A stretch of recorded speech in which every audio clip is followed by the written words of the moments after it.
बिस्मिल्लाहिर्रहमानिर्रहीम, अस्सलामुअलैकुम।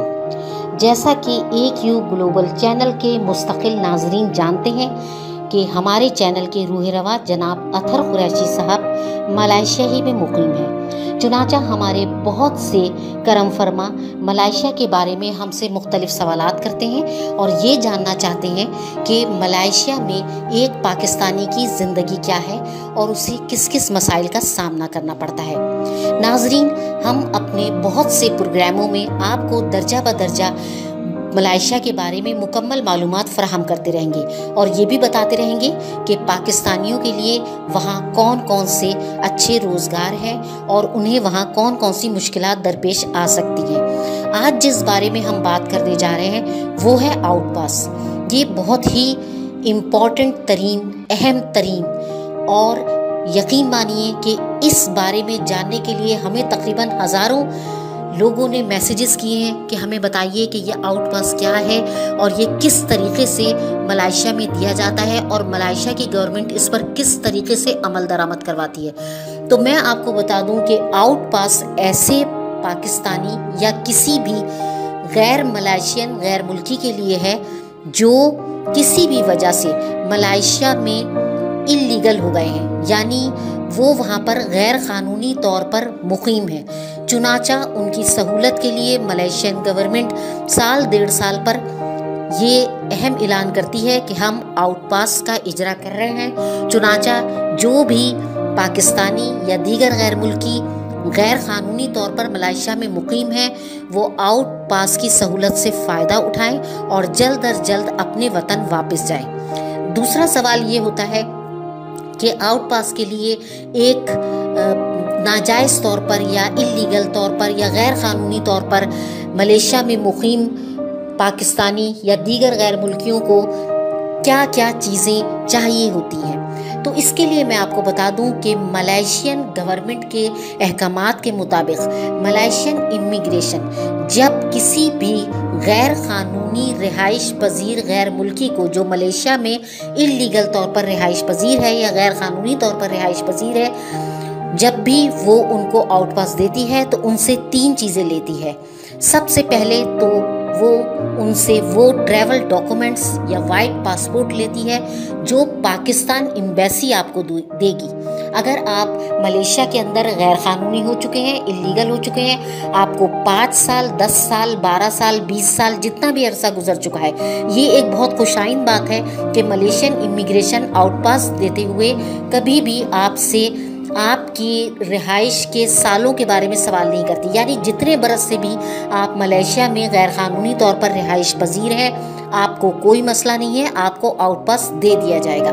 चुनाचा आप आउटपास ले सकते हैं, चाहे आप 10, 20, 15 साल जब से भी मलेशिया में गैर क़ानूनी तौर पर मुक़ीम हो। लेकिन इसके लिए सबसे पहले आपको जाना पड़ेगा पाकिस्तान एम्बेसी में और पाकिस्तान एम्बेसी में जाकर आपको अपना ओरिजिनल पासपोर्ट यानी जो आपका ग्रीन पासपोर्ट है वो दिखाना पड़ेगा और उनसे कहना पड़ेगा कि मैं किसी वजह से यहाँ पर गैर क़ानूनी तौर पर मुक़ीम हूँ और अब मैं आउटपास लेकर वापस जाना चाहता हूँ। अगर आपके पास ग्रीन पासपोर्ट है तब वो आपको ट्रैवल डॉक्यूमेंट्स दे देंगे। एक वाइट कलर का फॉर्म होता है, सफ़ेद कलर का फॉर्म होता है जिसमें चंद मामूली से सवालात होते हैं। मसलन आपका नाम, आप कब से यहाँ पर गैर क़ानूनी तौर पर मुक़ीम है, आपका पासपोर्ट नंबर होता है, उसमें आपका शनाख्ती कार्ड नंबर होता है, आपका पाकिस्तान का एड्रेस होता है, आपका मलेशिया का एड्रेस होता है, आपकी उम्र होती है, आपकी जो है वो मज़हब के बारे में पूछा जाता है और इस तरह की ही नेशनलिटी वगैरह ज़ाहिर है कि जो कि पाकिस्तानी ही होती है। इस तरह के मामूली से सवालात होते हैं, आप उनको भर दीजिए उस फॉर्म को और उसके बाद वो फॉर्म आप पाकिस्तानी एम्बेसी में दीजिए, वो आपको उसका ट्रैवल डॉक्यूमेंट्स बनाकर दे देंगे। यही ट्रैवल डॉक्यूमेंट्स आपसे मलेशियन इमिग्रेशन लेगी और इसमें कुछ पैसे 100-200 रिंगिट आपके, 50 रिंगिट, 100 रिंगिट, इस तरह से बहुत ही कम रकम, मामूली सी रकम पाकिस्तान एम्बेसी आपसे लेगी। आपकी 2-4 तस्वीरें चाहिए होंगी, आपके शनाख्ती कार्ड की कॉपी चाहिए होगी और आपके पासपोर्ट की कॉपी चाहिए होगी। अब वो लोग जिनका पासपोर्ट है ही नहीं, जो कोई एजेंट लेके फरार हो गया है, या कोई पासपोर्ट आपसे किसी ने छीन लिया है, या कोई पासपोर्ट आपका खो गया है, तो ऐसे लोगों को चाहिए कि वो भी जाकर अपनी एम्बेसी में, पाकिस्तान एम्बेसी में जाकर बताएं कि उनका पासपोर्ट खो गया है। उस पर भी पाकिस्तान एम्बेसी आपको यकीनी तौर पर ट्रैवल डॉक्यूमेंट्स देगी। ये नहीं है कि अगर आपका ग्रीन पासपोर्ट खो गया है तो वो आपको ट्रैवल डॉक्यूमेंट्स नहीं देगी, वो आपको ट्रैवल डॉक्यूमेंट्स देगी, लेकिन उसके लिए आपको एक पुलिस रिपोर्ट दिखानी पड़ेगी, जो आप किसी भी थाने से जाके आसानी बनवा सकते हैं।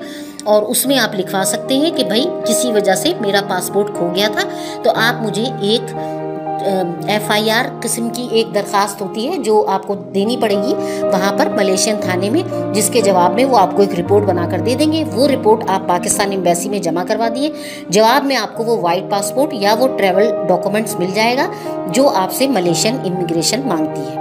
तो आपको पाकिस्तान एम्बेसी से बस इतना सा काम करना है कि बड़ी ही आसानी के साथ ये आपको वाइट डॉक्यूमेंट्स मिल जाते हैं, ट्रैवल डॉक्यूमेंट्स भी कहलाते हैं, वाइट पासपोर्ट भी कहलाता है। ये एक सफ़ेद कलर का पर्चा होता है। आप इस सफ़ेद पर्चे को लेकर अब आप मलेशियन इमिग्रेशन में आप जा सकते हैं। उससे पहले आपको उनसे अपॉइंटमेंट लेना पड़ेगा। उनके नंबर बआसानी वो जब ये ऐलान करते हैं कि हम अपना आउटपास प्रोग्राम जारी कर रहे हैं, तो वो उसके साथ ही वेबसाइट पे अपने नंबर दर्ज करवाते हैं।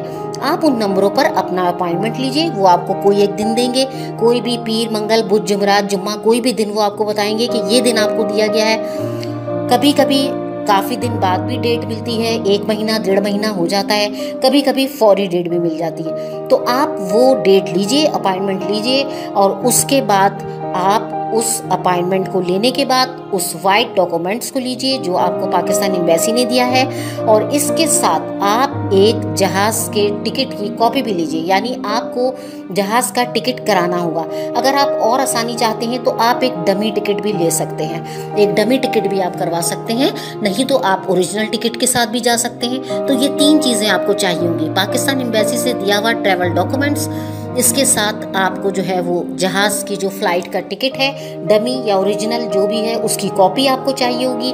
अपॉइंटमेंट का वो जो आपको एक पर्ची देंगे, वो अपॉइंटमेंट नंबर देंगे आपको, वो अपॉइंटमेंट नंबर चाहिए होगा।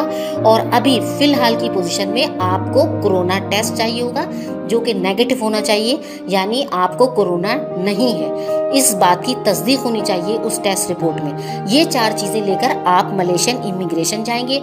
वहाँ वो सहूलत के साथ आपको बैठा देंगे, आप कतार में बैठकर अपनी बारी का इंतज़ार करेंगे। उसके बाद आप मलेशियन इमिग्रेशन में जाइए। बड़े अच्छे खुश अखलाक लोग हैं, वो कोई बदतमीज़ी नहीं करते, बहुत तहजीब से बात करते हैं। आप उनसे कम बात कीजिए, कम से कम बात कीजिए, और उनको आप बताइए कि मैं किसी वजह से यहाँ पर इलीगल हो गया था और अब मैं बराह करम अपने मुल्क वापस जाना चाहता हूँ, मेरी मदद कीजिए। बस वो आपका फॉर्म भर के आपको एक दूसरे कमरे में भेजेंगे। वहाँ पर आपका थंब निशान लिया जाएगा, अंगूठे का निशान लिया जाएगा, उंगलियों का निशान लिया जाएगा।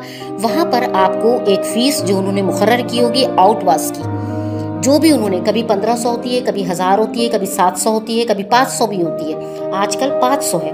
तो आप वो 500 रेंगेट वहाँ पर जमा करवाएंगे, जो कि दरअसल आपके उस आउटपास की फ़ीस होगी जो कि उन्होंने आपको देना है मलेशियन इमिग्रेशन में। ये करवाने के बाद वो आपको एक आउटपास का डॉक्यूमेंट देंगे, उसके ऊपर ठप्पा लगा देंगे, उसके बाद डेट लिख देंगे।